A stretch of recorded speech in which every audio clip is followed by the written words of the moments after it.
When we talk about an animal that has lived with humans for years and has protected us, hunted with us, and has been our companions, the dog comes first. Today, we're going to spend time with a favorite breed, the Rottweiler.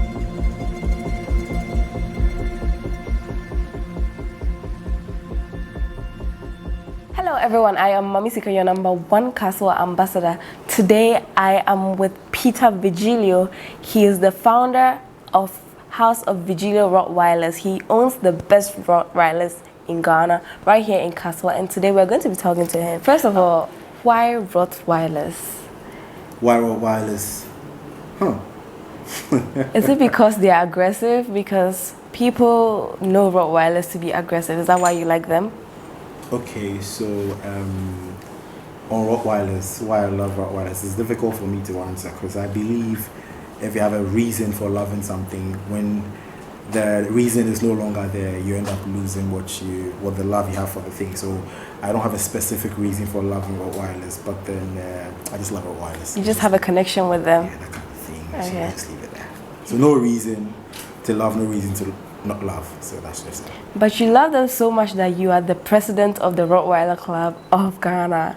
That's just been by grace, and then people seeing what we do and appreciating it and giving us the platform to do what we do personally for everyone in Ghana. Okay, so becoming a Rottweiler president, is it because you have the best Rottweilers or because you've bred them for so long, or what? Okay, so to put someone in the leadership position means the person has a vision for himself, first of all. And then in the worst case scenario, you know that the person's personal visions could be spread across for everyone. So you look at the person's goals, the person's ambitions, the person's success so far. So if even if it is self-centeredness, or as all his goals and achievements are self-centered, if you put him on the platform where he's going to do the same thing for everyone, of course, even if I am the president, I don't take the decisions on my own. Yeah. I work with a group of executives. So everything I'm doing personally is what I'm bringing to the whole group. So if it is not good enough, we all decide together, this is not good, let's do it this way. I haven't made any decision on my own so far. We all decide together with the group. Okay. So tell us a little bit about the Rottweiler Club. Okay, so everyone having a Rottweiler at home with documents would go on to breed, would go on to do anything with their Rottweiler. The goal of the club is to, in a few years' time, have the best of Rottweilers in the country. So there are few ways, few measures we put in place to help this. That's first and foremost. It's not just every documented dog that has a right to be bred. All of them would have to be assessed. And if you pass your assessments, then you can breed. It doesn't mean that the assessed dogs can produce bad dogs. It's because over the years we've bred misleadingly or unknowingly. So we've put in a lot of genetical faults in there. So it will take time for us to breed rightly and to clear out the pool. It will take time. Yes. But then if we decide to do that now, in about 5-6 years, yes, we'll still be producing bad dogs, but then it's all about probability. So it would lower the probability of producing bad dogs. That's the whole idea. And that's what's done everywhere. So that's just a bit of it. So then if you want to join the club, you just pay your dues. You join the club. To join the club, we just say pay your dues and join because we believe when you are in it, we can educate you more because you get to see the people in it and what they are doing. Okay. If you are outside and then we say maybe get 3 dogs of this high quality and all that before you join us, you might not see the need to. So we get you in there. We have seminars. This year we have seminars with one of the best Rottweiler guys in the world, Steve Wolfson. He's going to talk about breeding of Rottweilers, showing Rottweilers and how to select your males and females somewhere in October. And then we have other seminars and other shows throughout the year. So then a lot of educative stuff to give out to Rottweiler people. Okay, so tell us about your Rottweilers. How many Rottweilers you have? Personally, I have 2 boys, 2 males. My sons, I call them my sons. I have 2 sons, Kolt and Snider, and I have 6 females. And we are going to be hanging out with Kolt and Snider today. Sure. Anyway, the beach, the pool, the mall, anywhere you want to go with them, they're fine to go. So you decide and we go. Okay. I think we're going to go to the beach today. Excellent then. Okay. Then we'll swim. Okay. No, wait for the wait, come back. Wait. Hey!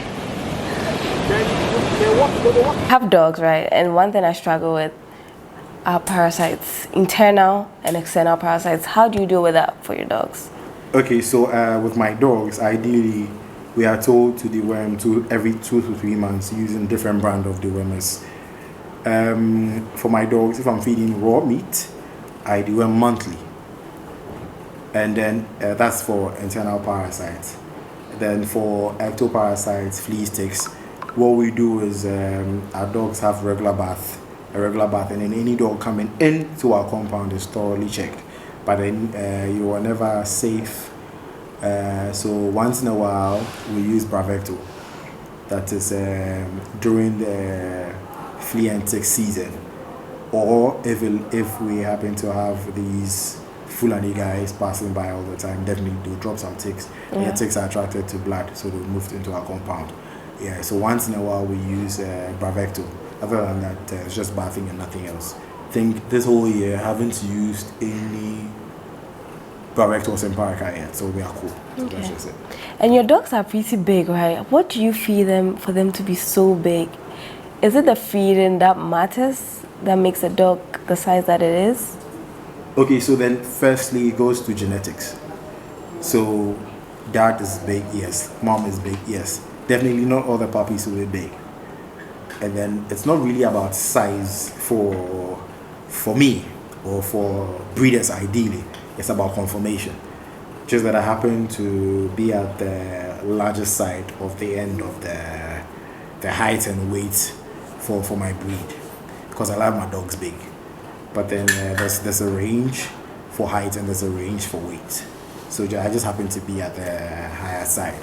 So for that, so the male is big, the female is big. You have puppies. He selects the biggest puppy, of course, but then it has to conform. I mean, a good bite at the puppy stage, a good angulation, a good temperament, a good tail setting, and all that.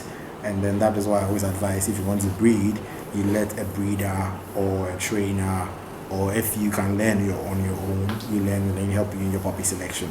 Yes, of course, if the dogs are big, it goes on. The next thing is diet. Your diet, your supplements, and your deworming, and of course your playtime. The other part is walking your dogs actually creates a good bond for you and your dog.